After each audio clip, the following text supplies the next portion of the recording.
10 क्या 11 क्वेश्चन कर लिए थे, 12वां करना है। सिद्ध कीजिए कि किसी समांतर चतुर्भुज का क्षेत्रफल जिनकी आसन्न भुजाएं इतना है 6√5 वर्ग इकाई होगा।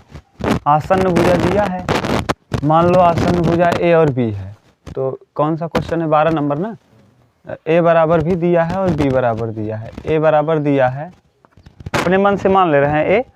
आसन्न भुजाएं हमने माना चतुर्भुज की आसन्न भुजाएं वेक्टर ए और वेक्टर बी है, तो ए बराबर आई कैप प्लस दिया है कितना 2j cap plus 3k cap 3, और बी बराबर वेक्टर बी बराबर दिया है। वेक्टर बी बराबर क्या कहा है -3i cap -2j cap plus k cap.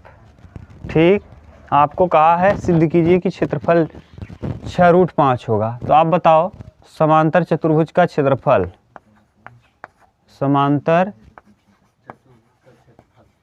चतुर्भुज का क्षेत्रफल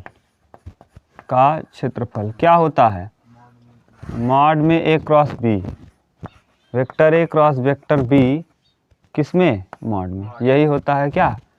हाँ, समांतर चतुर्भुज का क्षेत्रफल, समांतर चतुर्भुज का क्षेत्रफल यही होता है मॉड में a क्रॉस b, मॉड में a क्रॉस b।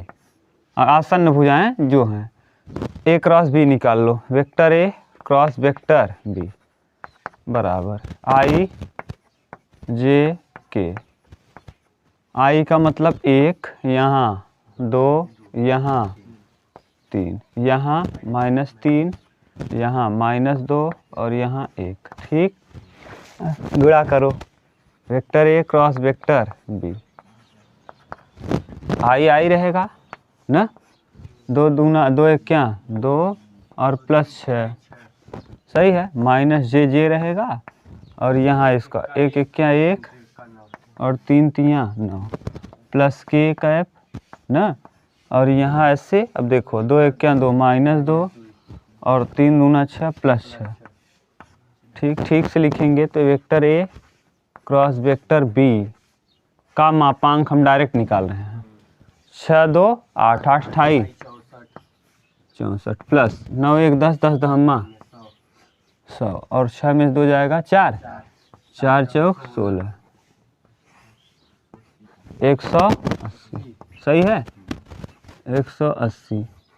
45 चौका 100, 45 चौका 180, 45 गुणे 4, 4 में 2 निकलेगा और 9 इसमें, तो इसको ठीक से लिखेंगे तो वेक्टर ए क्रॉस वेक्टर बी दिख नहीं रहा होगा क्या, देखो तो 45 यानी 9 यानी 3 बाहर आएगा और अंडर रूट में 5 और 4 माने कितना बाहर आएगा 2, समझ गए ना। इस 4 से 2 निकलेगा, यहाँ 9 5 45 तो 9 यानी 3, तो 3 दूना 6, 6 रूट में क्या आ जाएगा 5 वर्ग इकाई।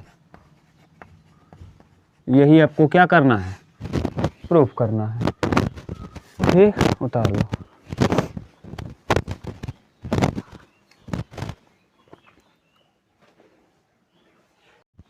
इसके बाद देखिए 12 के बाद 13 नंबर, क्वेश्चन नंबर 13 नंबर कह रहा है सिद्ध करो कि उस समांतर चतुर्भुज का क्षेत्रफल जिसकी आसन्न भुजाएं ना, आसन्न भुजा दिया है, फिर वही आसन्न भुजा दिया है तो मान लेंगे वेक्टर ए और वेक्टर बी उसकी क्या है आसन्न भुजाएं हैं। तो वेक्टर ए बराबर दिया है, क्या दिया है 3i और -k, इस बार -k है, और वेक्टर बी बराबर भी दिया है, वेक्टर बी बराबर दिया है i प्लस 2j। आपसे कहा है कि सिद्ध कीजिए कि समांतर चतुर्भुज का क्षेत्रफल जिनकी आसन्न भुजाएं इतना है √41 होगा।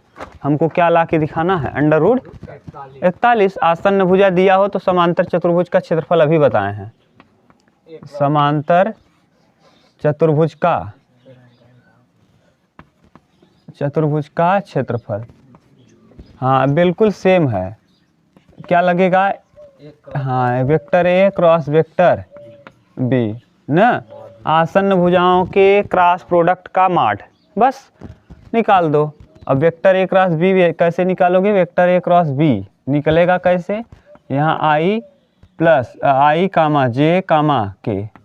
और ये पढ़ेंगे आप लोग जैसे ही इंटर में घुसेंगे, पहले नहीं दूसरे या तीसरे चैप्टर में। देखो के नहीं है, जे नहीं है, यहाँ जब जे नहीं है तो 0, के की जगह कितना है -1, बी आई है, आई की जगह 1, जे की जगह 2 और के नहीं है तो 0। अब करो वेक्टर ए क्रॉस वेक्टर बी। अब बताओ क्या आ जाएगा, आई लिखोगे यहाँ 0 -2 -j ना। अब जे जब लिखोगे जे वाला छूटेगा, 3 0 0 और -1 और के लिखोगे तो यहाँ से के छूटेगा, 3 दूना 6 -1 0 0। समझ रहे हो ना कैसे कर रहे हैं। जैसे जे लोगे ना तो पूरा तोप दो, उसके बाद उस वाले खाने को तोपो ऐसे ऐसे ना। ये पढ़ाए हैं जब आप लोगों को सदिश पढ़ा रहे थे उसमें फिजिक्स में। ए क्रॉस बी -2i प्लस जे और यहाँ 6k। आपसे कहा है √41 प्रूफ करिए, मॉड निकाल दीजिए। वेक्टर ए क्रॉस वेक्टर बी का क्या मॉड, क्या आ जाएगा, 2 दूना 4 1 1 क्या 1 6 36 4 40 और 1 कितना 41। और यही हमको क्या किया है, प्रूफ करने को कहा है। देख लो आ गया 41, ये है।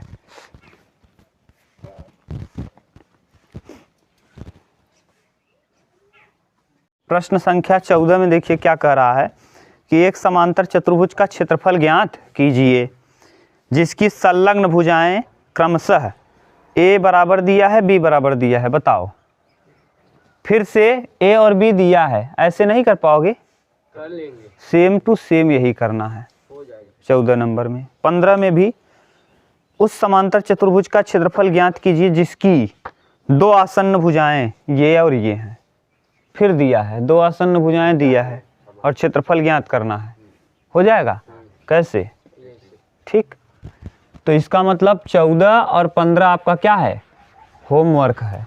घर पे आप करिएगा, उसको छोड़िएगा मत, आप अपने मन से करिएगा। देखिए आपका उत्तर आ रहा है कि नहीं, इससे आपको चेक भी हो जाएगा कि हम कर पा रहे हैं कि नहीं ना अच्छे से। अभी तो हम कर रहे हैं, आप घर पे 2 प्रश्नों को करिएगा, देखिए आपको आ रहा है कि नहीं आ रहा है, काम हो जाएगा।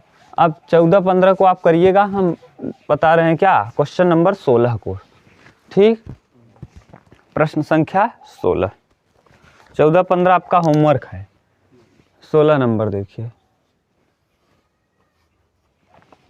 कह रहा है यदि vector A vector B vector C 3 सदिश इस प्रकार हैं। Vector A vector B vector C 3 सदिश हैं, इस प्रकार हैं कि vector A plus vector B plus vector C बराबर है 0। ये दिया है ना। तो आपको कह रहा है सिद्ध कीजिए कि A क्रॉस B बराबर B क्रॉस C बराबर C क्रॉस A, यानी तीनों आपस में क्या है, सिद्ध करना है। क्या सिद्ध करना है, देखो सिद्ध करना है, सिद्ध करना है भैया। A क्रॉस B बराबर होगा B क्रॉस C के बराबर होगा C क्रॉस A के, ये हमको सिद्ध करना है। देखो एक बार ये प्रश्न बता दिए हैं, दिया है, जहाँ दिया है उसको लिख लो। दिया है क्या दिया है, A plus B plus C बराबर कितना 0। हमको देखिए चाहिए A क्रॉस B।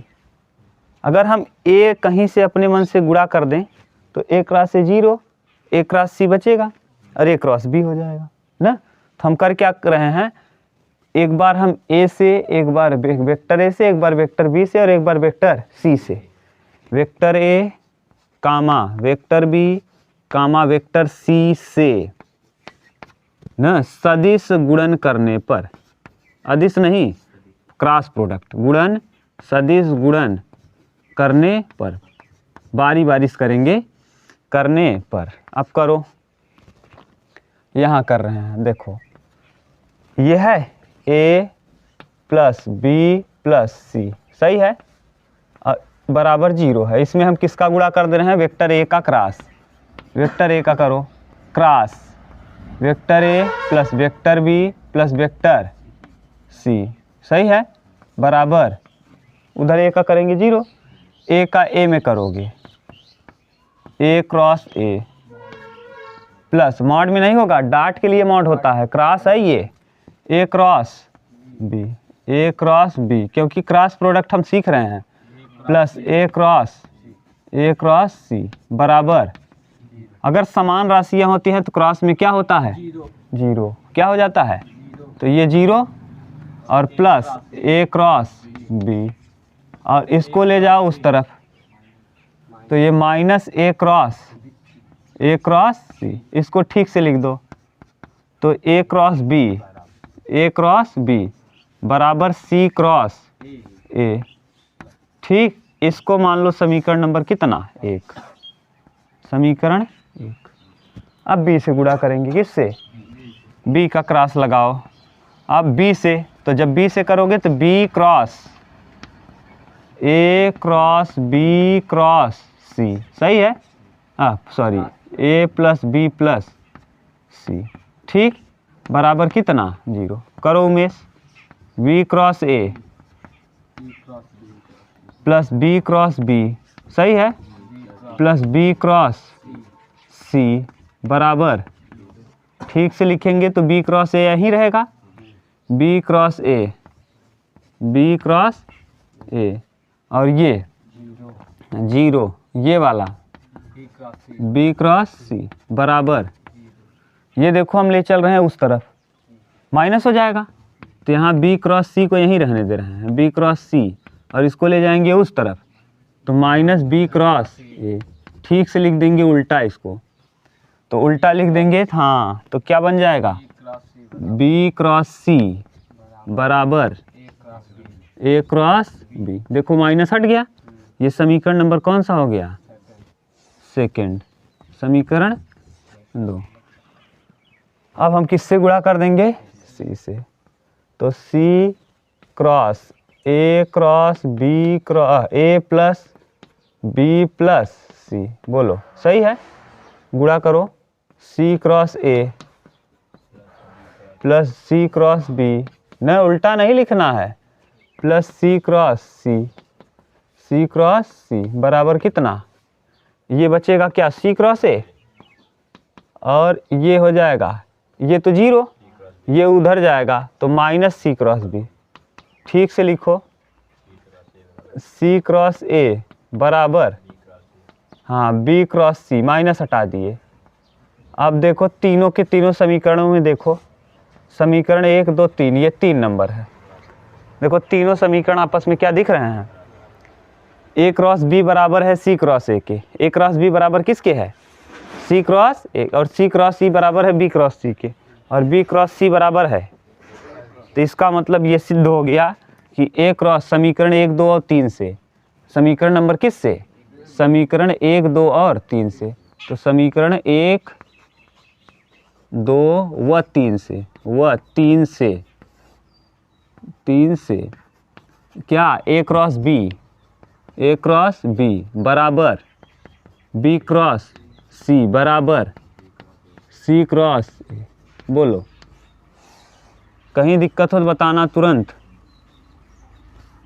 ठीक, ये आ गया क्या प्रूफ, देखो यही प्रूफ करना था, उतार लो।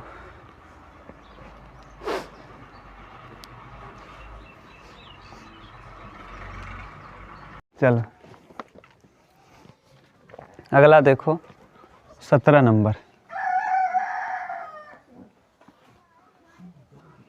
17 नंबर क्या कह रहा है कि यदि एक मात्रक सदिश वेक्टर ए के साथ आई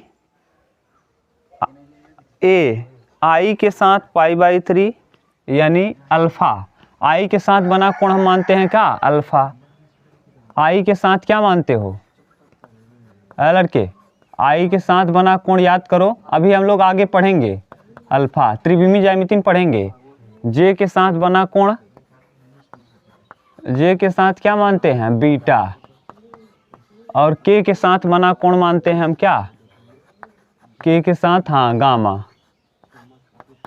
ये देखो दे दिया है घुमा के जानबूझकर, अगले प्रश्नावली में है त्रिविमीय ज्यामिति में, इसको प्रूफ भी हम करेंगे, घबराना मत। ना। अभी यहाँ आ गया है तो कर लो, ऐसी बात नहीं है कि छोड़ दो इसको। कह रहा आई के साथ π/3 बना रहा है, यानी अल्फा का मान दिया है π/3। जे के साथ कह रहा है π/4 बना रहा है, यानी बीटा का मान दिया है π/4। और कह रहा है और के के साथ न्यून कोण थीटा बनाता है। के के साथ क्या बना रहा है? थीटा, यानी यक्स मान लो, थीटा मान लो, गामा मान लो, कुछ भी मान लो, थीटा कोण बनाता है। तो थीटा का मान ज्ञात कीजिए। इसकी सहायता से ए के घटक भी घटक होते हैं। ए के घटक कहने का सेंस क्या है जानते हो? जैसे ए जो है ए XI + YJ + Z के ना, और जहाँ या तो L M N मानते हैं घटक, L M N। L बराबर होता है cos अल्फा, M बराबर होता है cos बीटा और N बराबर होता है cos गामा। ठीक, तो पहले हल करो। वी नो दैट, अभी हम नहीं जानते, लेकिन अगले चैप्टर में आप जान जाओगे, तब लिख देना। तो किताब तो आप पूरा पढ़े रहोगे, एग्जामिनर तो ये जानता नहीं कि आपने किताब नहीं पढ़ा है, इसीलिए हम लिख दे रहे हैं कि वी नो दैट। जब आपके एग्जाम में पेपर में आएगा तो इसके बाद वाला चैप्टर आप पढ़े रहेंगे, तब आप जानते रहेंगे कि हम जानते हैं, क्या जानते हैं? cos स्क्वायर अल्फा प्रूफ करेंगे अगले चैप्टर में, plus cos square beta plus cos square gamma बराबर 1। ये याद कर लेना। एक बार दिया था ना साइन साइन साइन, अगर साइन दे देगा ना तो ध्यान रखना यहाँ इसको 1 - sin square alpha, 1 - sin square beta, 1 - sin square gamma, तो 1 1 1 3 और 3 हो जाएगा, उस तरफ ले जाएंगे तो 2 हो जाएगा। 1 2 3 और 1 को इधर लाएंगे और 3 को यहीं रहने देंगे, और माइनस साइन उस तरफ जाएगा प्लस, तो यानी sin square alpha plus sin square beta plus sin square gamma बराबर 2। ये सिद्ध करने को एक बार दिया था, कर लोगे? देखो यहीं बता दे रहे हैं, आगे हम करेंगे भी, यानी हम इसको लिख देंगे, बता दे रहे हैं। देखो अभी यहीं बता दे रहे हैं, 1 माइनस क्या sin square alpha, 1 - sin square और 1 - sin स्क्वायर गामा बराबर 1 1 2 3। कितना हो गया? 3। और एक इस तरफ प्लस है, इस तरफ लाओ, और ये साइन माइनस में है, साइन माइनस में है, साइन माइनस उस तरफ ले जाओ। सबको क्या लिख दिए?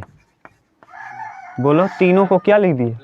और 3 में से 1 जाएगा 2। यही प्रूफ करने को कहा था। सिद्ध कीजिए कि sin square alpha plus sin square beta plus sin square gamma बराबर क्या होता है? 2 होता है। कर लोगे? खूब अच्छे से लिख देना, हम जानते हैं इतना। और यहाँ से ये, अब हमको तो ये मतलब नहीं है, हमको तो केवल उससे मतलब है। तो पहले आप कोण निकाल लो। हमको कोण निकालने को कहा है, किसका कोण? गामा का। 2 का कोण पता है, तो 2 का कोण पता है तो रख दो। cos स्क्वायर अल्फा, तो cos स्क्वायर अल्फा यानी cos square π/3 plus cos square gamma π/4, ठीक, और प्लस cos स्क्वायर, हाँ थीटा लिख लो, गामा की जगह हम मान लिए हैं क्या है? थीटा बराबर कितना? 1। अब cos π/3 1/2, तो 1/2 और इसका क्या लगा है? प्लस cos 45 1/√2, इसका क्या लगा है? प्लस cos स्क्वायर थीटा बराबर कितना? 1। तो 1/4 plus 1/2 plus cos square theta बराबर कितना? 1। 4 और इसका लसा 4, यहाँ आ जाएगा 1 + 2, सही है, और प्लस cos स्क्वायर थीटा बराबर 1। 3/4 उस तरफ ले जाओ, तो cos स्क्वायर थीटा बराबर 1 - 3/, सही है। तो cos स्क्वायर थीटा बराबर 4 1 4 में से 1 जाएगा, 3 में जाएगा, 1/4, सही है, 1/4। अब 1/4 को cos लिखो, cos थीटा बराबर 1/2, तो cos थीटा बराबर cos कितना डिग्री का मान है? 60 अंश ना। तो थीटा बराबर π/3, थीटा बराबर π/3, क्योंकि पाई के पदों में है। अब आपसे ये तो आ गया थीटा का मान, एक मान आपका उत्तर ये हो जाएगा। यही पूछा है कि तीसरा कोण बताओ। तीसरा कोण न्यून कोण है कि नहीं? 90 से कम है, इसका मतलब ये क्या है? न्यून कोण। अगर 90 से मान कम होता है तो उसको हम क्या कहते हैं, न्यून कोण। ठीक, ये न्यून कोण है। 90 हो जाए तो समकोण और 90 से अधिक कोण। सही है, क्लियर। अब घटक पूछा है तो ए के घटक, ए के क्या घटक, वेक्टर ए के घटक। वेक्टर ए के घटक होते हैं भैया एल बराबर कास अल्फा, एम बराबर कास बीटा। तो पहले एल लिख लो, कास अल्फा की जगह बोलो कितना है, π/3। तो यानी कास π/3 का मान 1/2, तो एल का मान आ जाएगा 1/2। एम बराबर होता है कास बीटा, तो एम बराबर हो जाएगा कास π/4 और मतलब क्या हो जाएगा 1/√2। एन बराबर होता है कास गामा। एन बराबर क्या होता है, तो एन बराबर लिख देंगे, एन बराबर कास गामा। गामा का वैल्यू आपने निकाला है, एन बराबर कास π/3। तो कुल मिला के एन बराबर भी आ जाएगा 1/2।